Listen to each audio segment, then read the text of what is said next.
Hello students, I am Divya Kashyap from IVIS Education. As you know that I am your chemistry expert and today in this video we are going to start with chapter that is chemistry in everyday life. See, अब इस chapter के अंदर अगर हम बात करें chemistry in everyday life तो नाम से ही पता लग रहा है कि आप डेली रूटीन के अंदर या आप अपनी नॉर्मल लाइफ में कितनी चीज़ें हैं जो कि केमिस्ट्री से रिलेटेड है जो आप देखते हो।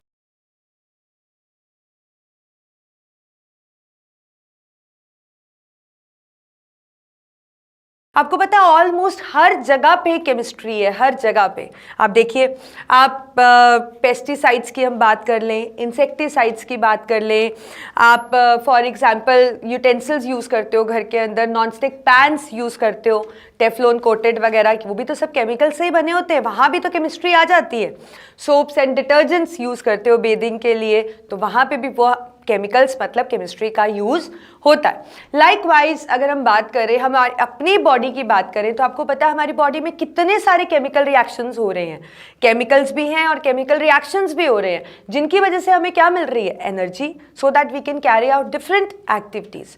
तो हम कह सकते हैं कि एक तरह से केमिस्ट्री हमारे आसपास सारी जगह पे प्रेजेंट है। बहुत से केमिकल्स हैं जो हम डेली रूटीन में यूज़ कर रहे हैं, बहुत से केमिकल रिएक्शंस हैं, जैसे कि खाना बना रहे हो आप तो जो चाय बना रहे हो तो चाय बनने में भी केमिकल रिएक्शन हो रहा है, मिल्क से कर्ड बना रहे हो तो वहाँ भी केमिकल रिएक्शन हो रहा है, आप मिल्क से चीज़ बना रहे हो वहाँ पे भी केमिकल रिएक्शन हो रहा है। तो ऑलमोस्ट आप कह सकते हो हर जगह हमारे आसपास केमिस्ट्री का इन्वॉल्वमेंट रहता है। ठीक है, ऐसे ही केमिस्ट्री का जो इन्वॉल्वमेंट है वो बहुत ज़्यादा, आप कह सकते हो केमिस्ट्री का जो यूज़ है वो फार्मेसी में काफ़ी ज़्यादा यूज़ है, राइट। क्योंकि देखिए हमारे पास ड्रग्स एंड मेडिसिन्स इस चैप्टर में बेसिकली हमने पढ़ना भी यही है। हमने इस चैप्टर में बेसिकली ड्रग्स एंड मेडिसिन्स के बारे में पढ़ेंगे कि ड्रग्स और मेडिसिन्स क्या होते हैं, ये इनका एक्शन क्या होता है, राइट, इनकी प्रॉपर्टीज़ क्या होती है। तो इस चैप्टर में बेसिकली हम ड्रग एंड मेडिसिन्स मतलब इनके टाइप्स, इनका क्लासिफिकेशन, इनका एक्शन, ये सब हम इस चैप्टर के अंदर पढ़ने वाले हैं। ठीक है, likewise will take up soaps and detergents. अब देखिए सरफेस केमिस्ट्री के अंदर आप काफ़ी कुछ सोप्स के क्लींजिंग एक्शन के बारे में पढ़ चुके हो, तो अब हम यहाँ पे थोड़ा एक इलेबोरेट तरीके से पढ़ेंगे कि सोप्स एक्चुअली क्या होते हैं, कौन उनका कंपोजिशन क्या रहता है, और थोड़ा सा उसको इलेबोरेट तरीके में हम इस चैप्टर में पढ़ने की कोशिश करेंगे। तो हम स्टार्ट करते हैं विथ फर्स्ट पार्ट, मतलब हम ड्रग्स और मेडिसिन्स के बारे में स्टार्ट करते हैं। अब सबसे पहले ड्रग्स होते क्या है, ड्रग्स होते क्या है, तो अगर हम इसको टेक्निकली एक डेफिनेशन में बताएं तो ड्रग्स हमारे पास केमिकल कंपाउंड्स हैं, they are chemical compounds with high molecular weight, और आप कह सकते हो मॉलिक्यूलर मास। मतलब जो ड्रग्स होते हैं उनका काफ़ी ज़्यादा मॉलिक्यूलर मास होता है। ये ऐसे केमिकल कंपाउंड्स हैं जिनका मॉलिक्यूलर मास आप कह सकते हो ऑलमोस्ट 100 से 500 म्यू की रेंज में लाई करता है। ठीक है, अब जो ड्रग्स हैं, जिन ड्रग्स का थेरेपेटिक यूज़ है, मतलब जो ड्रग्स डिजीज़ क्योर करने में हेल्प करते हैं, विच कैन क्योर डिजीज़, उन ड्रग्स को हम क्या बुला देते हैं, मेडिसिन्स। उन ड्रग्स को हम क्या बुला देते हैं, medicines. So that means drugs में हमारे पास एक कॉमन कैटेगरी आ गई कि मतलब chemical compounds with high molecular mass, और जिन ड्रग्स को हम यूज़ कर सकते हैं कुछ डिजीजेस को आप कह सकते हो प्रिवेंट करने के लिए, जिसको हम थेरेपेटिक यूज़ भी कहते हैं। ठीक है, तो उनको हम क्या बुला देते हैं, medicines. They are called as medicines. अब देखिए जो आपके पास ड्रग्स होते हैं, ड्रग्स वर्ड कहाँ से डिराइव हुआ है, ड्रग्स वर्ड एक वर्ड ड्रोग से डिफाइन हुआ है जिसका मतलब क्या है, herbs. So that means this drug word is derived from word Latin word drogue which means herbs. Now अब अगर हम बात करें मेडिसिन्स की बात करते हैं, ठीक है, तो medicines obviously they are the you can say the chemicals which can cure disease, जो आपको किसी भी डिजीज़ से, इन्फेक्शन कॉजिंग एजेंट से बचा सकते हैं। अब आपको पता है कि हमारे पास जो मेडिसिन्स होती हैं वो अलग अलग तरह की होती हैं। हमारे पास होम्योपैथिक मेडिसिन्स भी आ जाती हैं, हमारे पास एलोपैथिक भी आ जाती है, हमारे पास आयुर्वेदा भी है, राइट। हम लिख लेते हैं तो अगर हम मेडिसिन की बात करें तो हमारे पास 3 कैटेगरी की मेडिसिन बेसिकली होती है।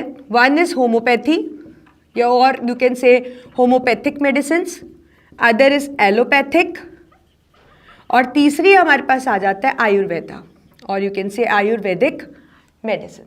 तो ये जो 3 कैटेगरी की मेडिसिन है, तो इसमें जो ये हमारा होम्योपैथिक और आयुर्वेदिक मेडिसिन है, ये मेडिसिन तो बेसिकली बनी होती है हर्ब से। क्या लिख देते हैं, मतलब हर्ब्स, और मतलब आप कह सकते हो प्लांट के पार्ट से। They are made up of herb and they are organic, इनका कुछ इतना नुकसान नहीं रहता। पर अगर हम एलोपैथिक मेडिसिन की बात करते हैं, तो जो एलोपैथिक मेडिसिन हैं, they are thoroughly made up of chemicals. वो सिर्फ किसकी बनी होती है, केमिकल्स की। अब देखिए, आपको कुछ डिजीज़ हुई, आपको कुछ प्रॉब्लम हुई, आपने मेडिसिन ली। अब अगर आप होम्योपैथिक मेडिसिन लेंगे तो वो ऑर्गेनिक है, लेकिन जो उसका रिजल्ट है, it will take some time to show its result. कुछ टाइम लगेगा उसको आपकी डिजीज़ को क्योर करने के लिए, राइट, बट उसका कुछ साइड इफेक्ट बिल्कुल नहीं है। लेकिन अगर हम एलोपैथिक मेडिसिन की बात करें तो ये आपको क्विक रिलीफ देती है। देखिए, आपका हेडेक हो रहा है, आपने कॉम्बीफ्लेम खा ली तो आपको इमीडिएटली ठीक हो जाता है। स्टमक में पेन है, आपने ब्रालगन खा लिया तो आपको इमीडिएटली ठीक हो जाता है विद इन मिनट्स, राइट। लेकिन यही अगर आप कुछ होम्योपैथिक और आयुर्वेदिक मेडिसिन लेते हो तो वो अपना रिजल्ट शो करने में टाइम लगाते हैं। आपने सुना भी होगा कि कहते हैं कि अगर होम्योपैथिक मेडिसिन सेफ है लेने में, क्योंकि वो कोई भी चीज़ को जड़ से ख़त्म करती है। Though the process is slow but they will try to eradicate the main cause, right, but उसको टाइम लगता है। लेकिन जो एलोपैथिक मेडिसिन है वो केमिकल से बनी होती है और उनका जो एक्शन है दैट इज क्वाइट फास्ट। तो इस चैप्टर में बेसिकली हम एलोपैथिक मेडिसिन के बारे में ही पढ़ने वाले हैं, right. So we are going to talk about the allopathic medicine. So I think you know that allopathic medicine हमारे पास वो है जो केमिकल से बनी हुई है और उनका एक्शन काफ़ी ज़्यादा फास्ट है। अब ऐसे ही जैसे एलोपैथिक मेडिसिन है, ऐसे ही बहुत से केमिकल्स आप कह सकते हो, मतलब जिस ट्रीटमेंट में या कुछ केमिकल्स का जो थेरेपेटिक यूज हो डिजीज को क्योर करने के लिए, उसको हम क्या वर्ड दे देते हैं, क्या बुलाते हैं, कीमोथेरेपी।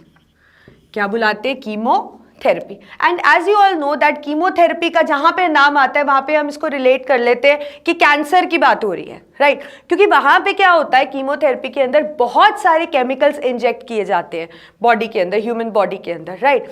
तो वहाँ पे आप कह सकते हो कि regular use of those injections take place, means lot of chemicals are involve. तो टोटली वो जो थेरेपी हो रही है, जो थेरेपेटिक इफेक्ट है, वो केमिकल्स की वजह से आ रहा है। So I think you got it. लेकिन अब जैसे कि एलोपैथिक जो है, मैंने आपको बताया कि केमिकल से बनी है, रिलीफ आपको जल्दी आ जाएगा कुछ भी आपको प्रॉब्लम है। लेकिन आपने अक्सर देखा होगा कि अगर आप कुछ मेडिसिन लोगे तो उस पर लिखा होगा कि do not take without consulting doctor, लिखा होता है ना ये चीज़। लेकिन इंडिया में क्या है, most of the people they think they are doctors, right. जैसे अगर कहो कि आपके पेट में दर्द है, आप घर पे खुद ही दवाई खा लेते हो, राइट। आप ले लेते हो मेफ्टाल स्पास ले लेते हो, ब्रालगन ले लेते हो। सिर में दर्द है तो आप कॉम्बीफ्लेम ले लेते हो। टूथ में पेन है तो आपकी ट्रोल DT ले लेते हो। So there are lot of medicine. लेकिन हमें कभी भी मेडिसिन को विदाउट डॉक्टर से कंसल्ट किए बिना नहीं लेना चाहिए।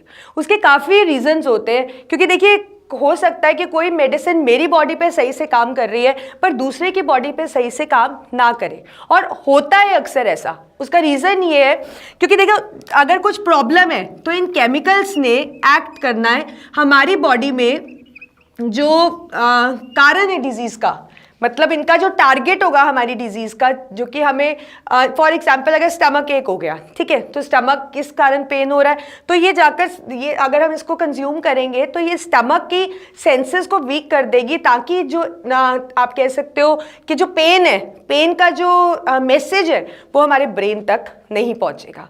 ये ऐसे ही रिलीव करती है ना ये पेन को। ऐसे तो नहीं है कि कुछ, मतलब अगर हम मेडिसिन की बात करें तो मेडिसिन का सीधा इफेक्ट स्टमक पे कुछ नहीं है। जैसे सपोज कुछ पेन हो रहा, आपने एनाल्जेसिक ले ली, कोई पेन रिलीवर मेडिसिन ले ली, तो उसका इफेक्ट कोई बाजू पे, टांग पे, सिर पे नहीं है।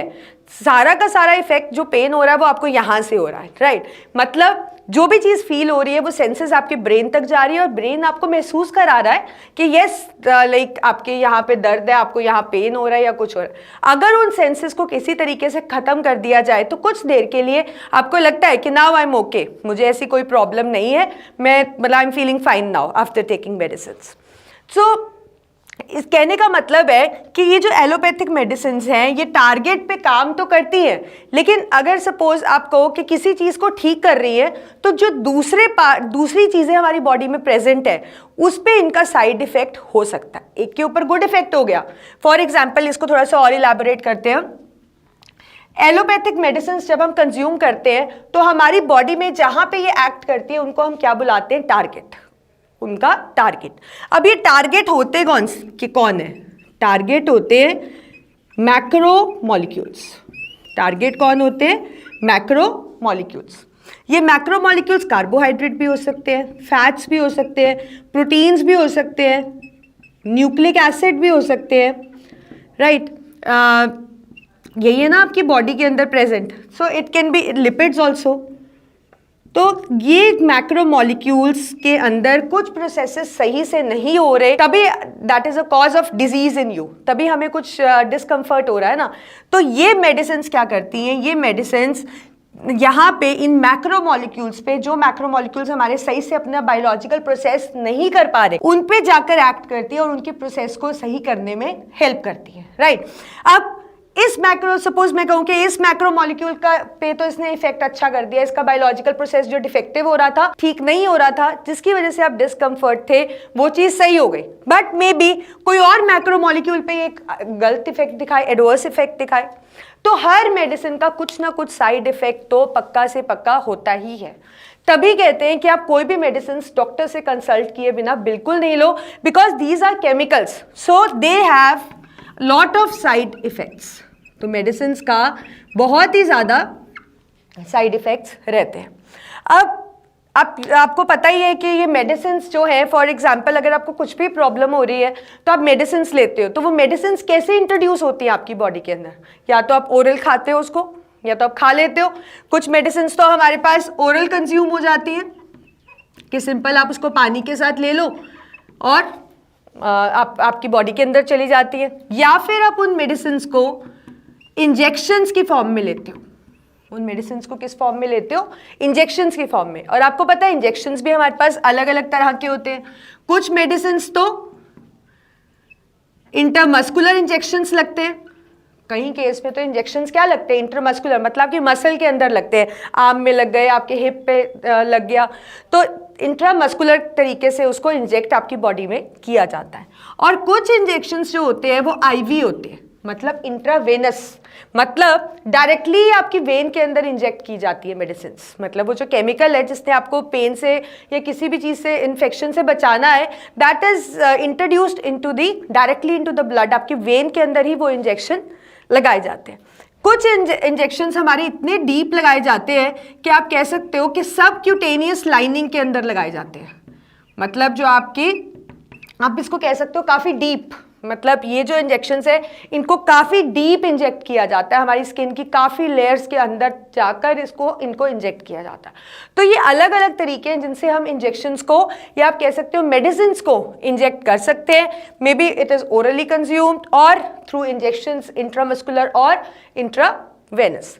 तो इस चैप्टर के अंदर basically I think you got it कि ड्रग्स क्या होते हैं। अब आपको एक इंट्रोडक्शन अच्छे से समझ आ गया होगा कि ड्रग्स क्या होते हैं, मेडिसिन्स क्या होती हैं और एलोपैथिक मेडिसिन्स क्या होती हैं। ये एलोपैथिक मेडिसिन्स हमारी बॉडी में एक्ट कहाँ करती है, इनके टारगेट्स कौन कौन से हो सकते हैं, मेडिसिन्स का साइड इफेक्ट होता है कि नहीं, कौन सी का साइड इफेक्ट है और कौन सी मेडिसिन्स का साइड इफेक्ट नहीं है, इनके एक्शंस किसके फास्ट हैं किसके स्लो हैं, और how these medicines are introduced in the body. So I think you got it. तो ये था हमारा बेसिक इंट्रोडक्शन इस चैप्टर का। अब हम पढ़ते हैं क्लासिफिकेशन ऑफ ड्रग्स।